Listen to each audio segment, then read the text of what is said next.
ఓం శ్రీ మహాగణాధిపతయే నమః. శ్రీ గురుభ్యో నమః. శ్రీరామచంద్ర పరబ్రహ్మణే నమః. మాతృదేవో భవ, పితృదేవో భవ, ఆచార్య దేవో భవ, అతిథి దేవో భవ.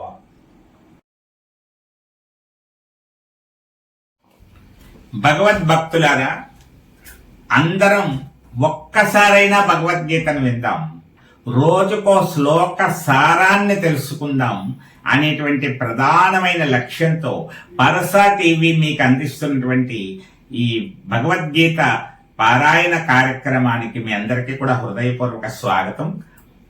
11వ రోజులోకి ప్రవేశించాం. మనం ఈరోజు 11వ శ్లోకం గురించి తెలుసుకుంటాం. కార్యక్రమంలో చిన్న మార్పు చేస్తున్నాను. శ్లోకం తర్వాత గీతా మహత్యం వింటున్నాం కదా, ఈసారి ముందుగా గీతా మహత్యాన్ని వినేసి తర్వాత శ్లోకంలోకి వెళ్దాం. వరాహ పురాణంలో భూమాతకు శ్రీ మహావిష్ణువు చెబుతున్నటువంటి గీతా మహత్యాన్ని ముందుగా తెలుసుకుందాం.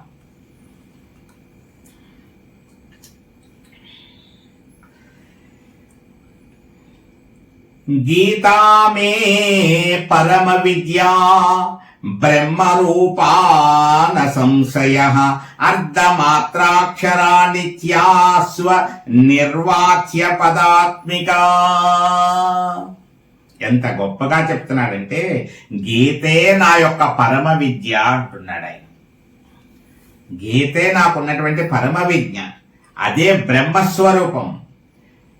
ఇందులో సంశయమేమీ లేదు, సందేహపడవలసిన అవసరమే లేదు. అది నాశరహితమైనటువంటిది, నాశనం లేనటువంటిది అన్నమాట. ఎప్పటికీ నశించినటువంటిది, నిత్యమైనటువంటిది, నూతనమైనటువంటిది, అనిర్వాచ్యమైనటువంటిది, నిర్వచనానికి కూడా అందనటువంటిది, నిత్యమైనటువంటిది, శాశ్వతమైనటువంటిది అని గీత యొక్క గొప్పతనాన్ని శ్రీ మహావిష్ణువు చెబుతూ, చిదానందేన కృష్ణేన ప్రోక్త స్వముఖతోర్జునం వేదత్రయీ పరానంత తత్వార్థ జ్ఞానమంజసా. సత్యదానంద స్వరూపులకు శ్రీకృష్ణ పరమాత్మచే ఈ గీత స్వయముగా అర్జునుడికి చెప్పబడింది. ఈ గీత స్వయముగా చెప్పబడింది శ్రీ మహావిష్ణువు చేత. ఇది 3 వేదముల సారముగా చెప్పబడుతోంది. 4 వేదములు అంటూ ఉంటాం కదా, అందులో 3 వేదముల సారముగా చెప్పబడుతోంది. ఇది పరమానంద స్వరూపం. తన్ను ఆశ్రయించిన వారికి ఇది శీఘ్రముగా తత్వజ్ఞానమును కలగజేస్తుంది. గీత యొక్క గొప్పతనం ఏంటంటే, తనను ఆశ్రయించినటువంటి వారికి, అంటే ఎవరైతే భగవద్గీతను ఆశ్రయిస్తామో, ఇప్పుడు మనం అందరం భగవద్గీతను ఆశ్రయించాం, అసలు ఏముందో తెలుసుకుందాం, ఇందులో ఉన్న మహత్యం ఏంటో తెలుసుకుందాం అనేటువంటి ఒక భావనతో ఆశ్రయించాం. అప్పుడు ఆశ్రయిస్తే ఏమిస్తుందిట? ముందు తత్వజ్ఞానమును శీఘ్రముగా తొందరగా అనుగ్రహిస్తుందిట తత్వజ్ఞానాన్ని. అంటే మనందరం తత్వజ్ఞానాన్ని పొందబోతున్నాం. తత్వం అర్థమైతే చాలా బ్రహ్మాండమైన స్థితి కలుగుతుంది. అందువల్ల అటువంటి స్థితిని మనం పొందబోతున్నామని గ్రహించాలి. ఇప్పుడు మనం శ్లోకముల యొక్క రోజు నేర్చుకునేటువంటి శ్లోక కార్యక్రమంలోకి వెళ్దాం. ముందుగా అందరం కలిసి కొన్ని ధారణ చేస్తున్నాం కదా, ఒక్కసారి గుర్తు చేసుకుంటున్నాం కదా అన్నీ కూడా. వసుదేవసుతం దేవం కంసచానూరమర్దనం దేవకీ పరమానందం కృష్ణం వందే జగద్గురుం. ధృతరాష్ట్ర ఉవాచ ధర్మక్షేత్రే కురుక్షేత్రే సమవేతాయుయుత్యవః మామకాః పాండవాశ్చైవ కిమకుర్వత సంజయ. సంజయ ఉవాచ దృష్ట్వా తు పాండవానీకం వ్యూఢం దుర్యోధనస్తదా ఆచార్యముపసంగమ్య రాజా వచనమబ్రవీత్. పశ్యైతాం పాండుపుత్రాణామాచార్య మహతీం చ మూం వ్యూఢాం ద్రుపదపుత్రేణ తవ శిష్యేన ధీమతా. అత్ర శూరా మహేశ్వాస భీమార్జున సమాయుధి యుయుధానో విరాటస్య ద్రుపదస్య మహారథః. దృష్టకేతుశ్చేకితానః కాశీరాజశ్చ వీర్యవాన్ పురుజిత్ కుంతీభోజత్య సైవ్యక్ష నరపుంగవః. యుయుధానశ్చ విక్రాంత ఉత్తమౌజాశ్చ వీర్యవాన్ సౌభద్రో ద్రౌపదేయాచ సర్వ ఏవ మహారథాః. ఈ 6 ఇంచుమించు అందరికీ బాగా వచ్చేసాయి. 4-5 అయితే చాలా బాగా వచ్చేసాయి. నేను ఈ 2-3 రోజులు బట్టి చాలా కొంచెం కొన్ని కార్యక్రమాల్లో ఉండిపోవడం వల్ల కొంచెం సాధన చేయలేకపోయాను. 6 వరకు చాలా బాగా వచ్చేసాయి. మిగతా వస్తున్నట్టుగా గుర్తు కొంచెం చూస్తే అలా ముందుకు వెళ్తున్నాయి. అది కూడా అధిగమించే ప్రయత్నం చేయాలి. మీరు చేయాలి, నేను చేయాలి, మనం అందరం సాధకులం. ఇప్పుడు 7వ శ్లోకం చూద్దాం. అస్మాకం తు విశిష్టా ఏతాన్నిబోధ ద్విజోత్తమా నాయకామప సైన్యస్య సంజ్ఞార్థం తాన్ బ్రవీమితే. భవాన్ భీష్మస్య కర్ణస్య కృపస్య సమితింజయ అశ్వత్థామా వికర్ణస్య స్తోమదత్తిస్తదైవ చ అన్యే చ బహవః శూరా మదర్థే త్యక్తజీవితా నానాశస్త్ర ప్రహరణ సర్వే యుద్ధ విశారదాః. అపర్యాప్తం తదస్మాకం బలం భీష్మాభిరక్షితం పర్యాప్తం త్విదమేతేషాం బలం భీమాభిరక్షితం. ఇంతవరకు అయ్యింది. ఇప్పుడు 11వ శ్లోకం. అయనేషు చ సర్వేషు యదా భాగమవస్థితా. మొదటి లైన్ అయనేషు చ సర్వేషు యదా భాగమవస్థితాః. అయనేషు చ సర్వేషు యదా భాగమవస్థితాః. అయనేషు చ సర్వేషు యదా భాగమవస్థితాః. అయనేషు చ సర్వేషు యదా భాగమవస్థితాః. పాదం భీష్మమేవాభిరక్షन्तు భవంతః సర్వ ఏవ హి. అయనేషు చ సర్వేషు, పిల్లలకి నేర్పేటప్పుడు ఇలాగా అయనేషు చ సర్వేషు, అయనేషు చ సర్వేషు యదా భాగమవస్థితాః. అయనేషు చ సర్వేషు యదా భాగమవస్థితాః. అయనేషు చ సర్వేషు యదా భాగమవస్థితాః. భీష్మమేవాభిరక్షन्तు భవంతః సర్వ ఏవ హి. భీష్మమేవాభిరక్షन्तు భువంతః సర్వ ఏవ హి. ఇది శ్లోకం.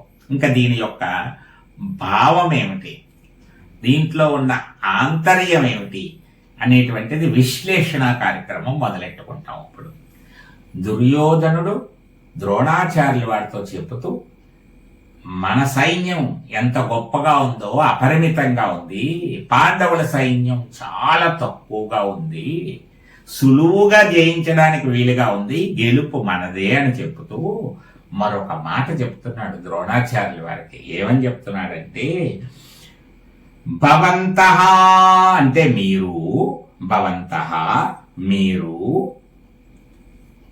ఇంకా సర్వ ఏవ అందరూ, మీరు అందరూ కలిసి ఏం చేశారు, ఏం చేయాలి, ఏం చెయ్యాలో చెప్తున్నాడు ఇక్కడ. మీరందరూ కూడా వ్యూహ మార్గములందు మీ మీ నియమిత స్థానములలో ఉంది.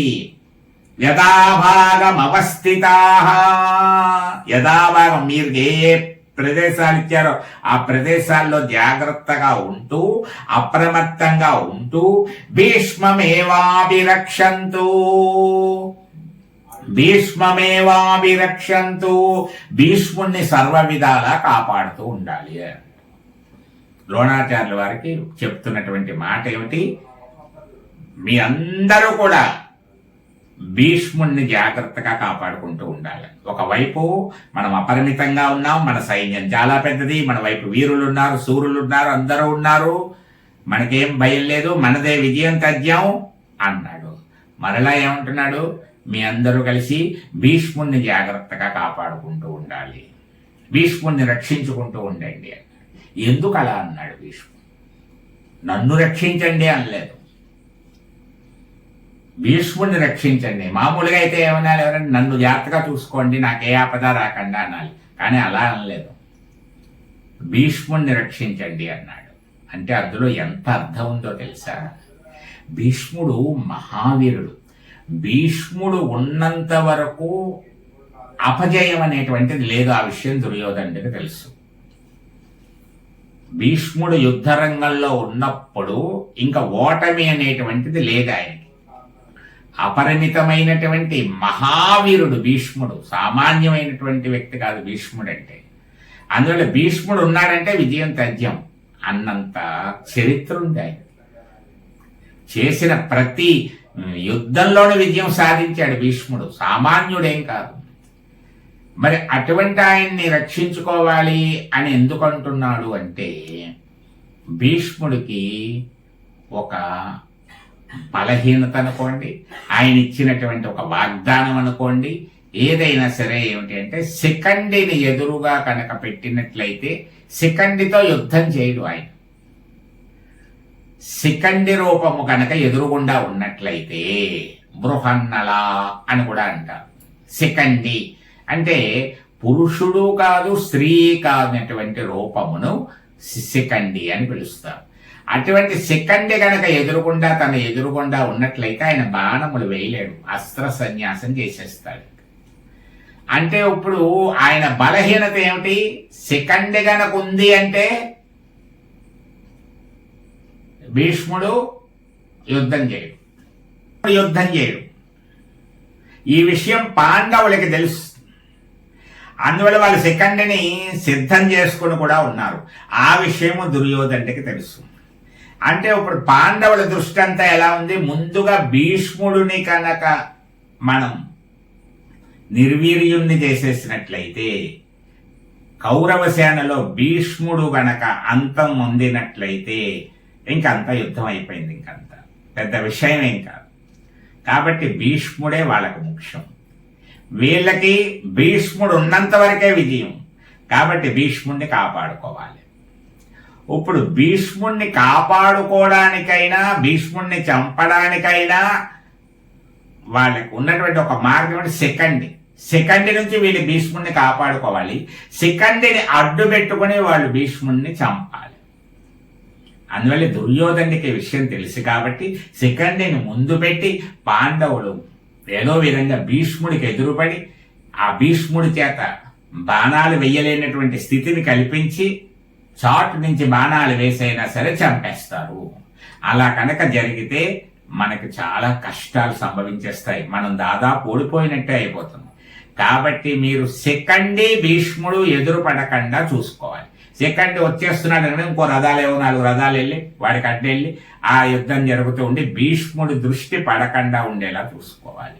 అది జాగ్రత్త సుమా అని చెప్తున్నాడు. ఎంత తెలివిగా దుర్యోధనుడు ఆలోచిస్తున్నాడో చూడండి. ఇది ఈ శ్లోకంలో ఉన్నటువంటిది. కాబట్టి మనం ఏదైనా ఒక ఆలోచన చేసేటప్పుడు ఎంత చక్కగా ఆలోచించాలో, ఎంత లోతుగా ఆలోచించాలో భగవద్గీత మనకు చెప్తుంది. పుణ్యం అనేటువంటి విషయం పక్కన పెట్టండి, భగవద్గీత చదివితే పుణ్యము ఇలాంటివి పక్కన పెట్టండి. భగవద్గీతలో ఉన్నటువంటి సారాన్ని మన వంట పట్టించుకుంటే, మన బుర్రలోకి ఎక్కించుకుంటే ముందు ఆ మనిషి మహోన్నతుడు అయ్యే అవకాశం ఉంది. అవకాశం ఉండేటంటే అవుతాడు. ఎంతో మంది ఆ బాటలో నడిచారు, అలా మహనీయులుగా మారిపోయారు. అంటే మనశ్శుద్ధి ఏర్పడుతుంది, ఆత్మశుద్ధి ఏర్పడుతుంది, వ్యక్తిత్వ వికాసం జరుగుతుంది, ప్రవర్తన మారిపోతుంది, ఆలోచన మారిపోతుంది, అంత సద్భావనలోకి వచ్చేస్తాడు. సద్భావన చాలా మంచిది. కాబట్టి భగవద్గీతను వినండి, చక్కగా ప్రోత్సహించండి. ఇది ఒక యజ్ఞంలా అందరం కలిసి ముందుకు వెళదాం. మీ అందరూ సహకరించండి అని మరొక్కసారి మనవి చేస్తూ, మీకు తెలిసిన వారికి కూడా చెబుతున్నారని అర్థమైంది ఆ సంఖ్య పెరుగుతూ ఉంటే. కాబట్టి ప్రతి ఒక్కరూ కనీసం 4-5గురికైనా చెప్తూ ఉంటే, వాళ్ళు కూడా చూసేటట్టు చేస్తే త్వరలోనే ఈ సంఖ్య పెరగడం జరుగుతుంది. అందరికీ గీతామృతం మనం అందించడంలో మన పాత్రను మనం నిర్వర్తించినటువంటి వాళ్ళం అవుతామని తెలియజేస్తూ, రేపటి రోజు భాగంలో మరలా ఇక్కడే కలుసుకుందాం. మనం ఇంకా వచ్చేస్తారు, కృష్ణుడు అర్జునుడు రెడీగా ఉన్నారు ఇంకా రావడానికి, మన ముందుకు రావడానికి. కాబట్టి అవి ఇంకా ఆసక్తిగా ఉంటాయి. కాబట్టి అందరూ చక్కగా శ్రీకృష్ణ పరమాత్మ కృపా కటాక్ష సిద్ధిరస్తు. సర్వే జనా సుఖినో భవంతు, లోకా సమస్తా సుఖినో భవంతు. హరే కృష్ణ కృష్ణ కృష్ణ హరే హరే.